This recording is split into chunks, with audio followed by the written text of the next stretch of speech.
சரி சரி சார், எல்லாருக்கும் சொன்னது அது உங்களுக்கு இது வந்து பர்சனல் क्वेश्चनா வச்சுக்கலாம். பப்ளிக் क्वेश्चन நான் உனக்கு கேட்கவா? அரசியல்ல ஒரு கரெக்ட்டா, அரசியல்ல ஒரு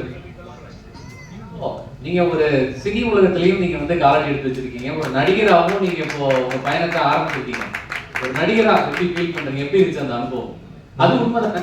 நிஜமாவே நடிகர்கள் மீது எனக்கு ஒரு பரிதாபமே இருக்கு. ஏன்னா நான் ஸ்கூல் படிச்ச பொழுது டீச்சர் எனக்கு இம்போசிஷன் கொடுத்ததே இல்லை. இல்லையா? நல்ல படிக்கிற நான் முதல் வரிசை ஃபர்ஸ்ட் பெஞ்ச் ஸ்டூடெண்ட். அதனால இந்த லாஸ்ட் பெஞ்சஸ் மாதிரியான அனுபவம் எனக்கு கிடையாது. இதுவரை இம்போசிஷனே எழுதினது.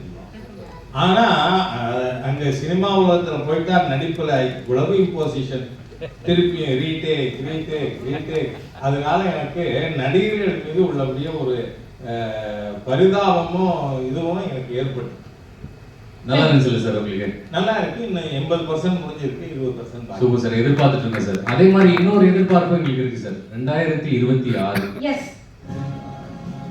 2026 என்ன நடக்கலாம் உங்களுக்கு?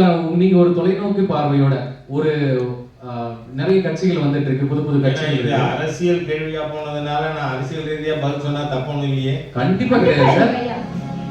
அதாவது இன்றைக்கு என்னோட உள் உணர்வை சொல்றேன். நான் ஒரு உச்சபட்ச அதிகாரியோடு பேசிக் கொண்டிருக்கும் பொழுது அவர் சொன்னது, யாருக்கு விஷயங்கள் முழுக்க தெரியுமோ தெரிந்தவர், அவர் ஆபீஸ் மாத்திரம் சொல்லல. அவர் சொன்னாரு, இந்தியாவிலேயே மோஸ்ட் நார்கட்டிக் இன்ஃபெஸ்டட் ஸ்டேட்டா இருந்தது பஞ்சாப், இன்னைக்கு இருக்கிறது தமிழ்நாடு. இவ்வளவு பரிதாபகரமான ஒரு நிலைக்கு ஆட்சியாளர்கள் காரணமா இல்லையா? அவர்கள் தான் காரணம்.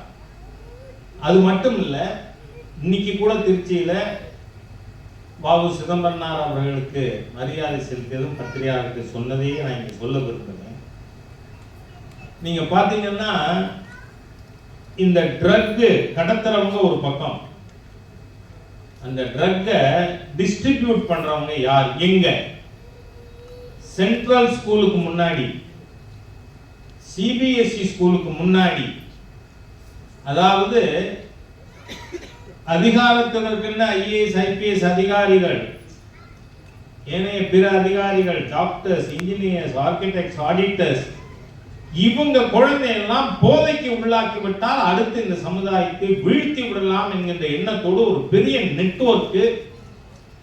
நம்ம குழந்தை பேகை நாம சர்ச் பண்ணணுமோன்னு ஒரு பெரியவர்களுக்கும் பேரண்ட்ஸ்களுக்கும் ஒரு எண்ணம் ஏற்படுகின்ற அளவு மோசமான நிலை இன்னைக்கு தமிழகத்தில் இருக்கு. கன்ஃபர்ம்டு இது நான் சொல்றேன். அதனால மாற்றம் வரணும்.